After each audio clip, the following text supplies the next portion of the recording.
Every map tells a story. Some maps tell a lie. The Spanish cartographers who arrived in the Philippine archipelago in the 1500s sketched what they saw with careful ink lines. They drew the coastlines, the rivers, and the settlements. Then they wrote their reports home, and somewhere between observation and description, something shifted. The word they chose for what they found was primitive. The word they should have chosen was planned. This is the story of the people who drew the original lines, the surveyors nobody named, the community builders whose geometric thinking preceded European urban theory by centuries, the ones who built cities before the word city was ever applied to them. You've been handed a narrative about pre-colonial Philippines that describes bamboo villages and subsistence fishing. That narrative is incomplete in ways that matter. The settlements Spain encountered along Philippine coasts were not random accumulations of huts near water. They followed orientation rules, drainage logic, and social zoning that any modern urban planner would recognize. The barangay, as a physical structure in space, was a designed environment. Someone designed it. That someone was not a lone genius. It was a tradition. The coastal settlements that existed before Spanish contact operated under a spatial logic tied to the sea. The waterfront was not simply where people lived near water. It served as infrastructure. Boats were the roads. The shoreline was the highway. Filipino coastal communities oriented their structures along axes that maximized access to the water while managing the flow of people, goods, and waste away from living spaces. This was not accidental. Accidental settlements cluster chaotically. These did not.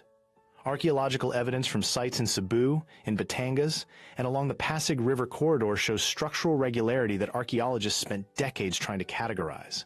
The houses aligned. The pathways between them followed consistent widths.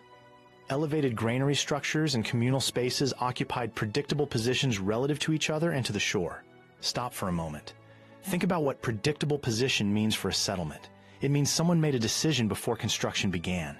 It means the community held a spatial concept in mind and built toward it. That is the definition of urban planning. Not roads paved in stone, not marble columns, but a community with an idea of itself in space and the discipline to build according to that idea. The people who maintained that discipline were not chiefs alone. They were the craftspeople who cut the posts to consistent lengths. They were the boat builders who understood water flow well enough to position the fishing platforms. They were the elder women in many documented Visayan communities who controlled the allocation of ground space near the water, a form of land management that Spanish administrators later found inconvenient because it fell outside every category of property ownership they brought with them. Stop. The Spanish documentation of these communities is fascinating precisely because of what the writers could not stop themselves from recording, even while dismissing what they saw. A Franciscan friar's account from the early colonial period describes a settlement near the Visayas with houses arranged in the manner of a street, though without the virtue of permanence. That phrase, without the virtue of permanence, is doing extraordinary work. He saw a street. He recorded a street. Then he subtracted its value because the material was organic rather than stone. Wait a second. The material was organic because it was engineered for a monsoon environment. This is the detail that changes everything. And it comes not from grand historical theory, but from the work of architectural historians who spent years reading building records the Spanish colonial administration kept for tax purposes. When Spain began imposing tribute on coastal settlements, they needed to count structures. The tribute records from Pampanga, from Ilocos, and from Cebu show a consistency in the number of structures per community unit, and in the spacing of those structures that suggests a building norm was in place before Spanish arrival. A norm means a standard. A standard means someone taught it, enforced it, or both. Norms like this do not emerge from poverty. They emerge from practice. Long, repeated, cultural practice. A culturally valued practice. Stop. The coastal barangays of the pre-colonial Philippines were not static. They had to relocate sometimes, following seasonal fishing grounds or responding to flooding. European observers interpreted this mobility as evidence of impermanence, which they read as evidence of primitiveness. The actual logic was the opposite. A community that can disassemble, relocate, and reconstruct its spatial order in a new location is not disorganized. That community has internalized its urban template so thoroughly that it carries the city in its collective memory. The grid is not in the ground. The grid is in the people. That realization should land with some weight. Cities built in stone require architects with drawings. Cities built in practice require communities with shared understanding. The Filipino coastal builders operated in the second mode, and the second mode is harder to erase, harder to control, and harder for outsiders to recognize as what it is. Cebu in particular offers a concentrated case.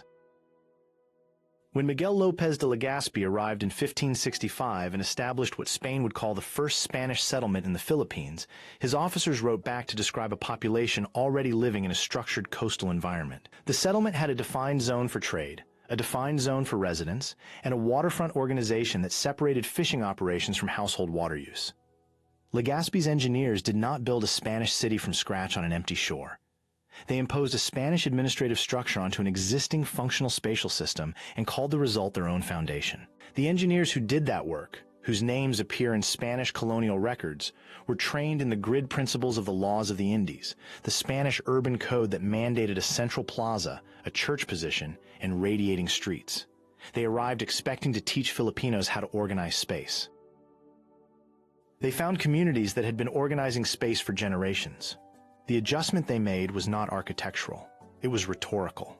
They changed the vocabulary. The Filipino term for a community leader with spatial authority became chief. The Filipino practice of waterfront zoning became an informal custom requiring Spanish regularization. The existing street logic became something that needed to be formalized, as if formalization were the same as creation. Incidentally, the people who lost the most in that vocabulary shift were the practitioners. The builders whose knowledge was reclassified as craft rather than science. The navigators whose understanding of coastal geometry was appropriated without attribution. The elder land managers whose authority dissolved into Spanish property categories. Their names are gone. Their work is in the ground, in the archaeological layers beneath colonial-era construction, in the consistent post-hole spacings that show up whenever a university archaeology team excavates a pre-colonial coastal site in the Philippines. Someone cut those posts. Someone drove them into that spacing. The someone is plural, unnamed, and responsible for urban forms that predate the founding of many European capitals by centuries. Manila existed as a structured coastal settlement before Spain renamed it.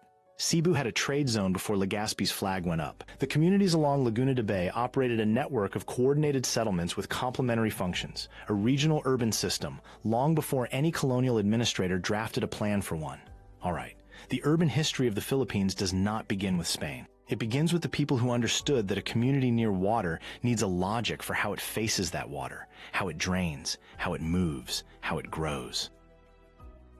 Those people developed that logic through centuries of trial, observation, and cultural transmission. The knowledge passed from builders to apprentices, from elder women controlling ground allocation to the daughters who watched them measure, from boat builders who knew tidal patterns to the families who built above the tidal line. Architecture has always been political. Every city plan encodes a set of assumptions about whose knowledge counts. The assumption Spain brought to the Philippine coast in the 1500s was that organized space required European instruction.